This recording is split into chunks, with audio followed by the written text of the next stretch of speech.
I posted this cartoon on Instagram, and some donk I knew from many years ago, who I met here in Bangkok, um, he wrote, the silly little girl should go back to school. And I said, she's 22, lol, trying to be polite, trying to humour this guy. And he said, I wonder who's paying her. Now, if you see that cartoon and your first thing you want to comment on is Greta and her motivations for trying to stop a genocide, and not the actual people carrying out the genocide, because a normal person would say, fuck me, really, Israel should stop doing the genocide. But this incel Ponce, felt the need to say, well, to infantilize Greta by calling her a little girl. She's 22 and has achieved far much more in her life than this guy ever will. And to suggest that she's being paid. That's her motivation. Never mind the fact that obviously it's Israel. It's America paying, and lobby groups paying to help Israel carry out its crimes, isn't it? It's if you want to talk about who's paying who, let's talk about, or who's funding who, let's talk about America funding a fucking genocide and Germany doing the same, okay? Let's talk about that. Not who's paying Greta. Nobody's paying Greta. She doesn't like climate change. She doesn't want the climate to break down irretrievably. Climate change is a thing, according to most climate scientists. And unless you're a climate scientist, why not just believe them, eh? And, it stands to reason if you pump a load of shit into the air for hundreds of years, it's going to have some kind of effect, right? So it stands to reason. But the same kind of donkeys who want to deny that climate change is a thing are the same asinine fools who will criticize Greta,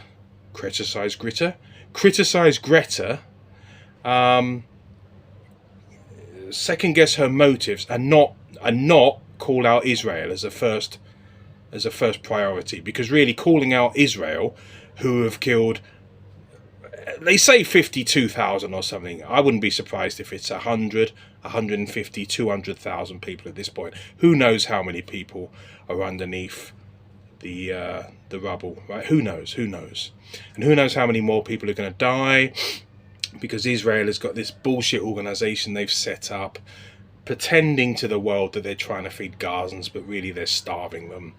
All the hospitals are shut down, so anyone who's sick or ill is going to die. It's going to be hundreds of thousands of people dead, isn't it, by the end? And you don't want to criticize the people doing that? Rene, that's his name, Rene.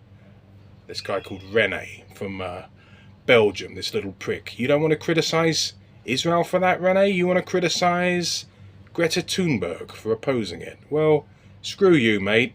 I'm glad I blocked you from Instagram, because you're not anyone I need to interact with anymore in this life. It's very petty, blocking people, but one thing about this awful period in history, it's, and I wish it hadn't taken this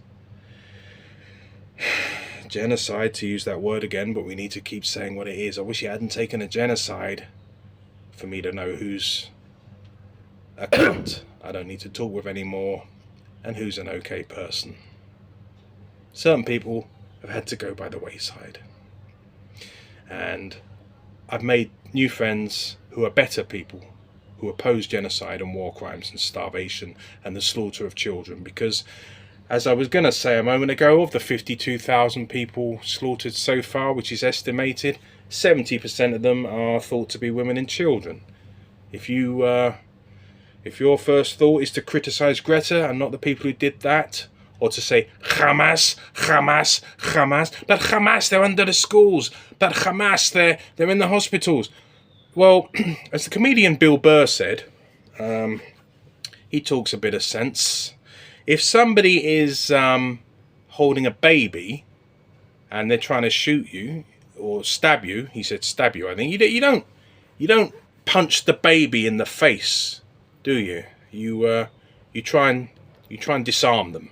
You try and stop them stabbing you, but you don't make it a priority to punch the baby in the damn face. I'm mangling his joke. That's not, or his analogy. That's not what he said at all. You'd have to look it up. Bill Burr talking about Gaza. But anyway, Hamas, Hamas, Hamas. You're anti-Semitic. You're anti-Semitic. You're anti-Semitic. It just ain't cutting it anymore, is it? Let's face it. At this point, if you're not being called anti-Semitic, you're probably doing something wrong. And you know, it's a bit boy who cried wolf at this point, isn't it? Because if everything is anti-Semitic, then nothing is anti-Semitic. You know, by calling anyone who criticises Israel's disgusting actions anti-Semitic, you've cheapened the word, and no one can ever trust you again, you being Israel, or you being a Zionist Jew, when you say something or someone is anti-Semitic. And a final point, I say Zionist Jew because obviously there are many good Jews around the world opposing this genocide. Not all Jews are Zionists, not all Zionists are Jews. I have nothing but love for the many Jews who've been marching against the genocide, for those Jewish people with a public profile who've been using it to speak out. I've got nothing but love for those people. To anyone who wants to criticize GRETA or people trying to oppose the genocide, screw you. And free Palestine. From the river to the sea, inshallah, Palestine in my lifetime or yours will be free. Thank you.